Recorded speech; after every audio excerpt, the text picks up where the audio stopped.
समाज में एक नई तरह की बहस शुरू हो गई है कि क्यों ना दिल्ली रेप विक्टिम के नाम से ही जो नया कानून बने उसको उसी बालिका का नाम दिया जाए। और हमारे साथ बातचीत करने के लिए केंद्रीय मंत्री कृष्णा तीरथ जी हैं, जो कि बाल कल्याण और महिला विकास इनके पास पोर्टफोलियो है। मैडम, जिस तरीके के एक बहस शुरू हो गई है कि क्यों ना जो रेप विक्टिम थी उसी के नाम से इस नए कानून का नाम दिया जाए, एक अलग अलग लोगों की अलग अलग मत भी है, लेकिन आपके मंत्रालय की तरफ से आपने क्या ओपिनियन सजेस्ट किया है? देखिए, ये बहस आज सभी आप लोगों ने पूछी है। किसी के एक निजी विचार हैं कि उसका नाम देने से कोई सम्मान की बात है। सम्मान तो आज जो मैं देख रही हूँ सब युवा वर्ग के मन में उनके प्रति है। हर जगह में, दिल्ली और दिल्ली से बाहर सभी राज्यों में कोई कैंडल जला के, कोई मार्च करके, कोई बैठ के उसकी आत्मा की शांति के लिए, आगे के लिए हम लोग ऐसा ना हो, ऐसे हादसों को रोकने के लिए सबके अपने अपने विचार आए हैं। सम्मान दिलों में जाग चुका है, ये अग्नि दिलों में है। दूसरी बात यह है कि हमें देखना ये चाहिए कानून हमारे पास जो है ऑलरेडी चल रहे हैं, उसमें क्या अमेंडमेंट करें, किस तरह का सज़ा का प्रावधान करें जो जनता की आवाज़ उठी है। एक सज़ा और दूसरा कानून आगे से कैसा सख्त हो कि इस तरह के हादसे ना हो। दूसरी बात कि हम सेंसिटाइज कैसे करें, कि पहले से ही मानसिकता में बदलाव कैसे लाएं, पुरुष मानसिकता में, बच्चों की मानसिकता में, वो लड़की है या लड़का है, सब कैसे उनको मानसिकता में बदलें। क्योंकि यह मानसिकता को आज की बनी हुई नहीं है, ये कब से चली आ रही है। हर घर में अभी तक जो मेरे अपने विचार से है 90-95% घरों में ये परेशानियां आती हैं। हर एक महिला अपनी बात कुछ छुपाती हैं, कुछ कह देती हैं, लेकिन इनको रोका कैसे जाए, इसमें कैसे परिवर्तन हो, समाज में कैसे परिवर्तन लाए, इसमें विचारने की ज़रूरत है। और वो विचार होगा घर से शुरू होके प्राइमरी एजुकेशन में, जैसे बच्चा स्कूल में जाता है उससे पहले आंगनवाड़ी सेंटर्स में जो आते हैं या प्री प्राइमरी में जो जाते हैं, उन बच्चों को सेंसिटाइज करने की ज़रूरत है कि कैसे हम शिक्षा उसे दें कि उसके अंदर भारतीय संस्कृति का जो असर है वो दिखाई दे और इस तरह के विचार उसके मन में कभी ना आए और कभी ऐसा हादसा जीवन में और कभी ना हो। ये विचार करने की जरूरत है। आपने सेंसिटाइज करने की बात की मैडम, तो इसी सिलसिले में एक प्रश्न ये बनता है कि पीएमओ ने एचआरडी मिनिस्ट्री को ऐसे इंस्ट्रक्शन दिए हैं कि मॉरल साइंस को मैंडेटरी कैरिकुलम का हिस्सा बनाया जाए। कितना प्रैक्टिकल इस सजेशन को देखती हैं? देखिए, बहुत ही प्रैक्टिकल है ये। मेरी भी पहले, आज से पिछले साल की बात है, तब मेरी बात एचआरडी मिनिस्ट्री से हुई थी और मैंने उनको लिखित में ये भी कहा था कि हमारा जो एक चैप्टर है उसको लगातार चलाया जाए, वो बहुत दिन से बंद है, उस पर विचार करा। आपने कहा, प्रधानमंत्री जी ने उनको कहा, तो ये बहुत ही अच्छा कदम है।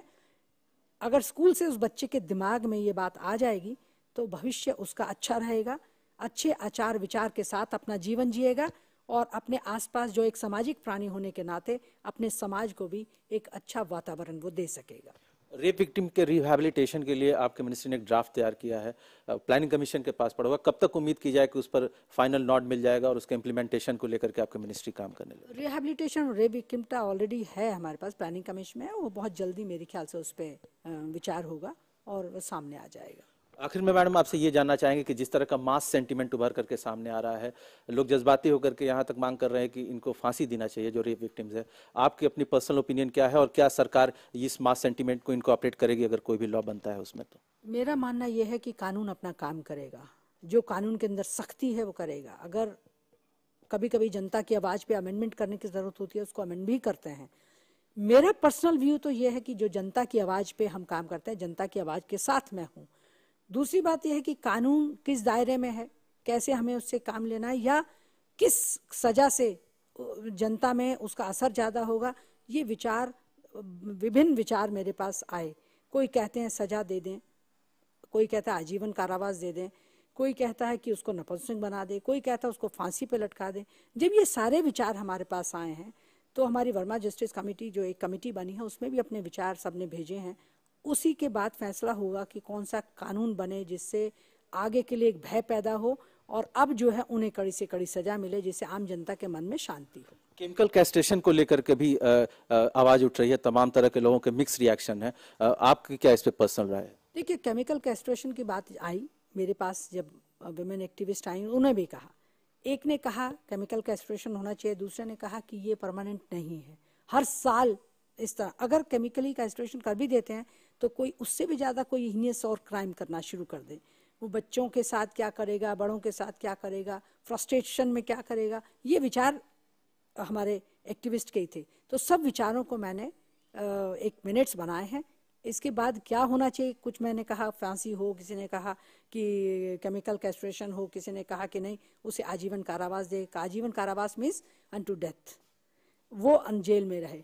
तो ये सब चीज़ें सामने जब आई हैं तो उसमें से कानून को किस दायरे में हम लाएं, कानून कैसा बनाएं, कौन सी बात सामने आए तब उसको सज़ा मिले और आम जनता को पता चले कि अगर ऐसा करने से ये सज़ा मिलती है तो वो डरेंगे, आगे ऐसा काम नहीं करेंगे। और दूसरा, मानसिकता में बदलाव लाने के लिए हमें बहुत सारे शिक्षा से, घर से शिक्षा और फिर स्कूली शिक्षा ऐसी हो कि उनकी मानसिकता में बदलाव आ जाए। बातचीत के लिए बहुत बहुत शुक्रिया। धन्यवाद। ये थी कृष्णा तीरथ, जिनका कहना है कि सरकार अपने तरफ से पूरी कोशिश कर रही है कि सभी समाज के वर्गों के सुझाव को एक साथ लेकर के कड़ा कानून बनाया जाए, और इस बीच कानून की जो पेचीदगियां हैं उसको भी ध्यान में रखना एक बड़ी चुनौती होगी, और इसके बीच ही एक कड़ा कानून बनाने की पहल शुरू होगी। कैमरा पर्सन संजय के साथ अमितेश कुमार सिंह, महुआ न्यूज़, दिल्ली।